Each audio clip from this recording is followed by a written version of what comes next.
বহু মানুষই তাদের পরিবারের জলখাবার নির্বাচন করার সময় স্বাদ, স্বাস্থ্য ও সময়ের কথা মাথায় রাখেন। তাই আজ আমি আপনাদের এমনই একটি রেসিপি দেখাবো যা আপনারা সকালের অথবা বিকালের জলখাবার হিসাবে খুব সহজেই তৈরি করতে পারবেন। নমস্কার, আমি সুজাতা। আমার রান্নার চ্যানেল সকলের রান্নাঘরে আপনাদের সবাইকে আমন্ত্রণ জানাই। আজ রইল আপনাদের জন্য ভিন্ন ধরনের উপমা। কড়াইতে সাদা তেল দিলাম। তেল গরম হলে সাদা জিরে, কালো সর্ষে এবং কারি পাতা ফোড়ন দিলাম।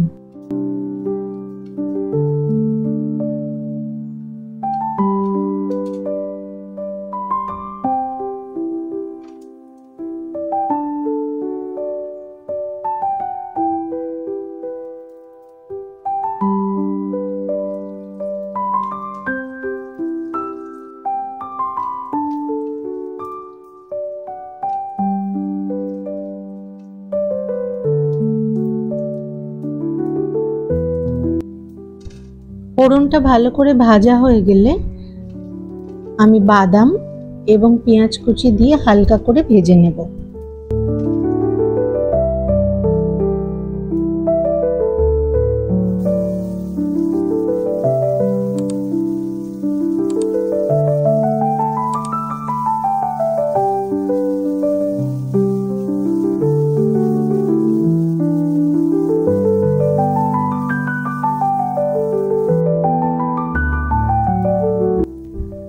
এরপর আমি এর মধ্যে টুকরো করা গাজর মেশালাম এবং টুকরো করা বিনস মেশালাম।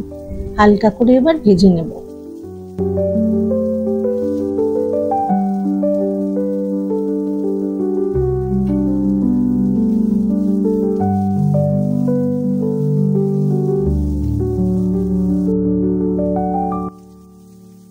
স্বাদ মতো নুন দিলাম।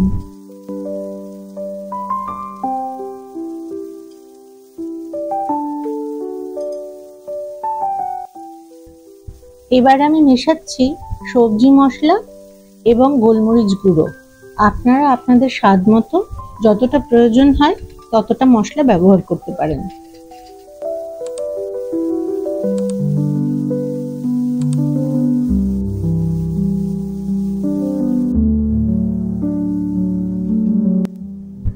এবার আমি অল্প সময়ের জন্য ঢাকা দিয়ে দেব।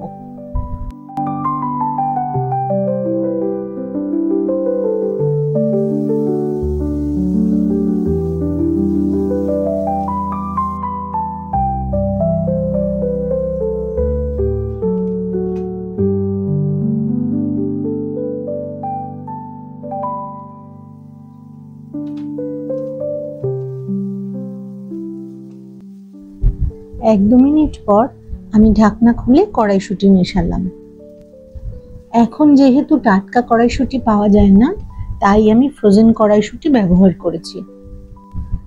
আমি কি করে কড়াইশুঁটি সংরক্ষণ করেছি তা আমার আগে ভিডিওতে দেওয়া আছে, আপনারা চাইলে দেখে নিতে পারেন।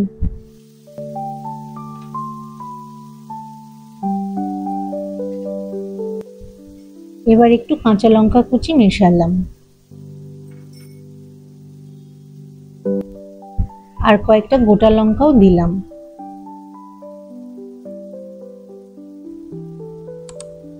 এবার আমি সবজির সঙ্গে সেদ্ধ করা সিমই মিশিয়ে দিলাম। এবার আমি দেখাচ্ছি কিভাবে সিমইটা আমি আগে থেকে সেদ্ধ করে রেখেছিলাম। প্রথমে কড়াইতে একটু সাদা তেল দিলাম।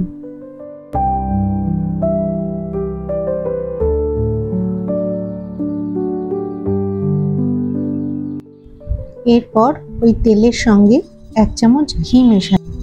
ঘিটা পরে দেওয়ার কারণ যাতে ঘিটা পুড়ে না যায়।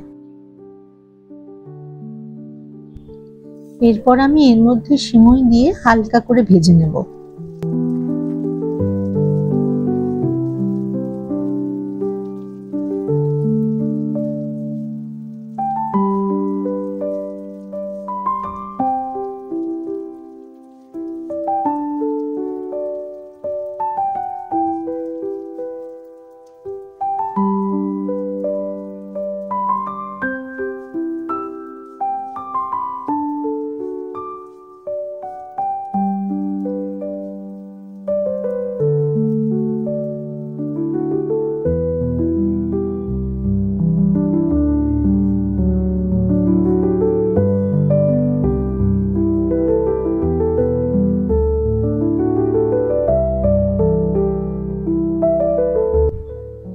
হালকা ভাজা হয়ে গেলে আমি জল মেশাবো। আপনারা যতটা পরিমাণ সিমুই নেবেন ঠিক ততটা পরিমাণেই জল ব্যবহার করবেন।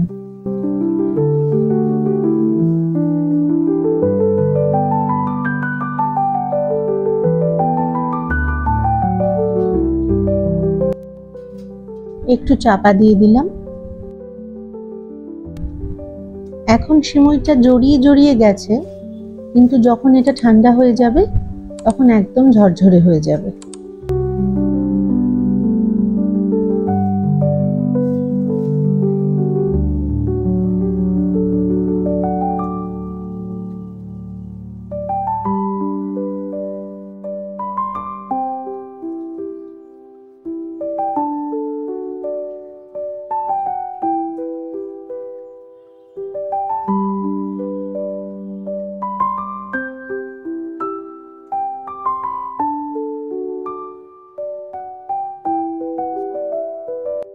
এবার আপনারা দেখে নিন রান্নার বাকি অংশটুকু। এবার সবকিছু একসঙ্গে মিশিয়ে ভালো করে নাড়াচাড়া করে নেব।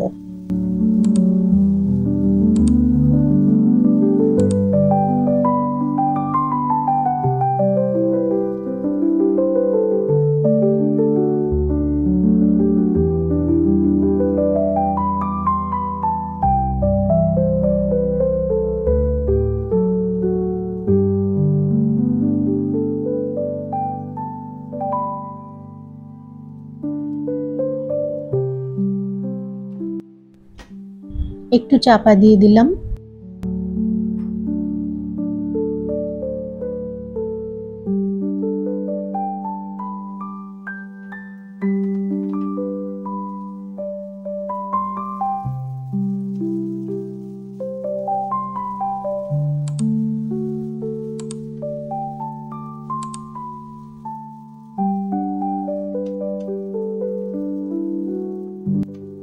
এইভাবে একদম ঝরঝরে সুজির সিমুইয়ের উপমা তৈরি হয়ে গেল।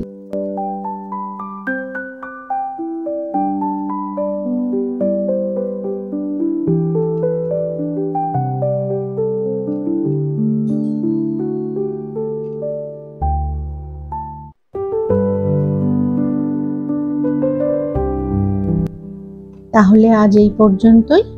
আশা করি আপনাদের ভালো লেগেছে।